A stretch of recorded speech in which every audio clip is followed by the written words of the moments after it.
Room 217, Hart Senate Office Building. The 23rd of October 2025, 2:14 p.m. The air conditioning hums steadily at 68 degrees. Committee staff have placed water glasses at exact, evenly measured intervals along the witness table. The polished mahogany surface reflects the overhead fluorescent panels installed during the 1987 renovation.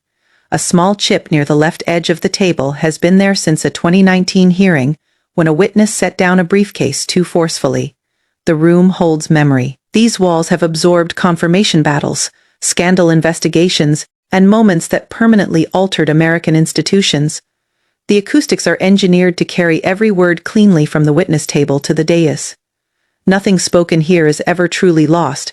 Every sentence enters the permanent record. FBI Director Kash Patel sits alone at the witness table. His navy suit cost $1,800. His burgundy silk tie is knotted in a precise half Windsor. His FBI badge is positioned exactly 2 inches below his left lapel, in compliance with bureau protocol. His hands rest flat on the table, fingers slightly spread. His breathing is slow, controlled, his posture projects confidence.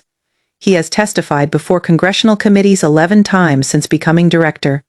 He has never lost composure. He has never been caught without an answer. He expects today to follow the same pattern. He is wrong. Across the chamber, Senator Angus King occupies the center seat of the Intelligence Committee dais. The 71-year-old Maine independent has served on this committee for 12 years. He has presided over more than 300 oversight hearings. He has questioned cabinet secretaries, intelligence directors, and military commanders. He has never raised his voice in a public session. He will not raise it today. The gallery holds 47 observers. 14 journalists occupy the first 2 rows, laptops open, phones silenced but within reach. 8 congressional staffers line the back wall, legal pads in hand. 25 members of the public, who waited more than 4 hours for seats, fill the remaining chairs. They sense something is different. The committee requested specific documents the previous week.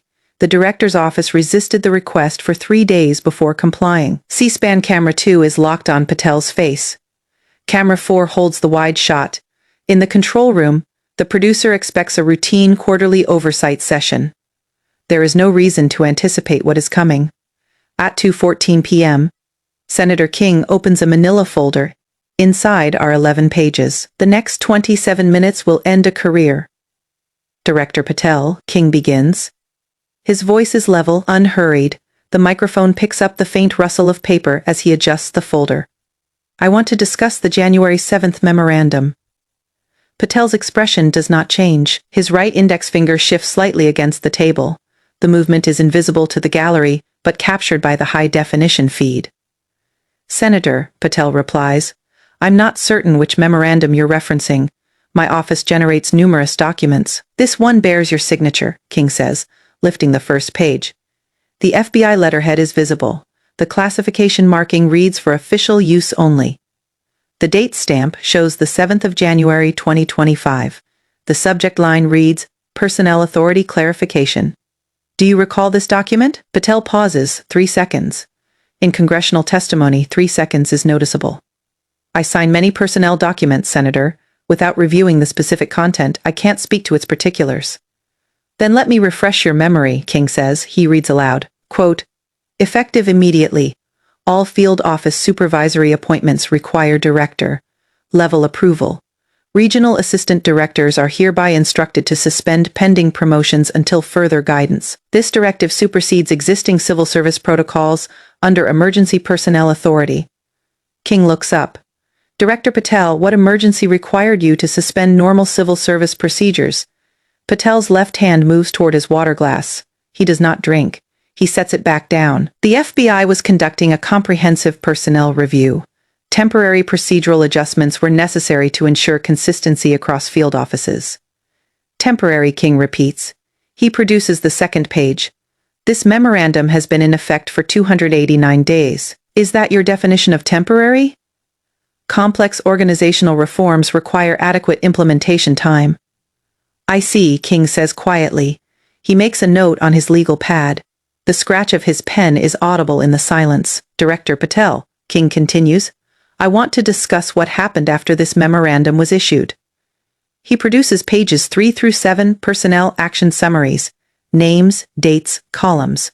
Between January 8th and March 15th, your office rejected 214 supervisory promotion recommendations submitted by regional assistant directors. Each rejection is logged with the same notation: Code Draw Director Review Override. King adjusts his glasses. In the 5 years prior, the total number of director review overrides across all FBI personnel actions was 17. You issued 214 in 67 days. The comparison hangs in the air. Patel answers after 4 seconds. I exercised appropriate oversight of personnel decisions affecting national security positions. Appropriate oversight, King repeats. He produces page 8. Director, I analyzed the rejected promotions. I found a pattern. The chamber seems to quiet. The air conditioning continues its steady hum. A journalist in the third row stops typing. Of the 214 rejected candidates, King says, 187 served on investigations referenced in your 2020 book. Criticizing FBI misconduct, 163 provided testimony to Inspector General inquiries you publicly condemned. 141 worked on the special counsel investigation. 112 appear in all 3 categories.